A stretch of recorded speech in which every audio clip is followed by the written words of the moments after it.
নারীরা যাতে রাগ না করে, নারীদেরকে বুঝ দেওয়ার জন্য আল্লাহ সব নারীদের নামে আলাদা একটা সূরা দিলেন। সূরার নাম, তার মানে আল্লাহ নারীকে খুশি রাখতে চায়, বিশ্বনবীও নারীদেরকে খুশি রাখতে চায়। আমার অনেকে বলে, হুজুর আপনি নারীদের পক্ষে কথা বলেন বেশি। আমি সবার পক্ষেই বলি, যার যেটা অধিকার তাকে সেটা দিতে হবে, ঠিক কিনা? নারীরা সম্মানিতা, তাদেরকে সম্মান দিতে হবে। বিশ্বনবী তাদেরকে সম্মান দিতেন। মা আয়েশাকে বিশ্বনবী সবসময় আগে সালাম দিতেন। সুবহানাল্লাহ পড়ে।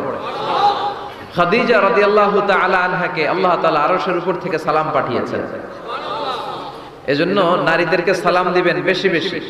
ঘরে সুখ শান্তি নাই, অনেকে বলে ঘরটা নাকি জাহান্নামের টুকরা, কারণ সালাম নাই। সালাম মানে শান্তি। সালাম মানে কি?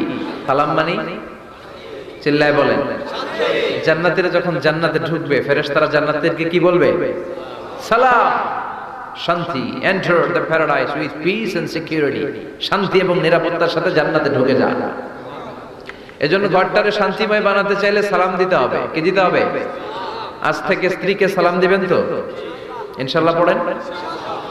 আমার মাইকের আওয়াজ যদি বোনদের কানে যায়, মাদের কানে যায়, আপনাদেরও বলি, আপনারাও আগে আগে সালাম দিবেন। এই দৃশ্য বাচ্চারা দেখলে বাচ্চারাও সালাম শিখবে, ঠিক কিনা? মা খাদিজার ব্যাপারে আল্লাহ বলেছেন, জিব্রাইল তুমি যে খাদিজারে আমার পক্ষ থেকে সালাম দিয়ে দাও, আর খাদিজারে বলে দাও জান্নাতে খাদিজার জন্য এমন ঘর আমি প্রিপেয়ার করে রেখেছি যেই ঘরের ভিতরে কোনো নয়েজ নাই, কোনো আওয়াজ নাই, কোনো ডিস্টার্ব নাই, আছে শান্তি। সুবহানাল্লাহ। কারণ বিশ্বনবীর জন্য খাদিজা নিজের ঘরটার এরকম নয়েজহীন, কোলাহল মুক্ত, শান্তিময় করে রেখেছিলেন। বিশ্বনবী কোলাহল পূর্ণ দাওয়াতি কাজ শেষ করে যখন ঘরে যেতেন, কলিজাটা ঠান্ডা হয়ে যেত। বিশ্বনবীর জন্য এমন একটা ঘর রেখেছিলেন মা খাদিজা, ওই ঘরে বিশ্বনবী যখন প্রবেশ করতেন, বাইরে যত মারপিট হয়েছে, মারামারি হয়েছে, কাফেরদের যত অত্যাচার সহ্য করেছে, ঘরে ঢোকার সাথে সাথে নবী সব ভুলে যেতে। এত মায়া, শান্তি, প্রশান্তির ঘর খাদিজা বানিয়েছিল। এজন্য আল্লাহ বলেছে, জিব্রাইল খাদিজারে বলো, খাদিজার জন্য এমন জান্নাত আমি রেখেছি যে জান্নাতে কোনো সাউন্ড নাই, আওয়াজ নাই, ডিস্টার্ব নাই, কোলাহল নাই, কোনো নয়েজ নাই। চিল্লায় পড়েন আল্লাহু আকবার।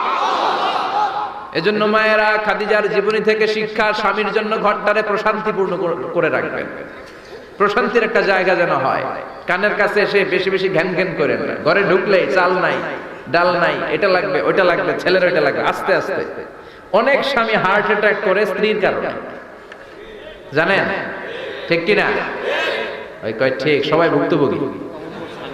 কমন পড়ে গেছে। দুই পক্ষেরই বললাম, স্বামীরাও সালাম দিবেন, স্ত্রীরাও দিবেন। সালাম মানে শান্তি। তো ঘরটারে শান্তি দিয়ে ভরে দিবে কে? আর একে অপরের প্রতি শ্রদ্ধাবোধ রাখবেন। তো নারীদেরকে খুশি করার জন্য আল্লাহ সূরা দিলেন, সূরাতুন নিসা। যাদের হৃদয়ে আছে আল্লাহর ভয়, তারা কভু পথ ভুলে যায় না। আল্লাহর প্রেম ছাড়া এই দুনিয়ায় কারো কাছে কোনো কিছু চায় না। রাতের আধার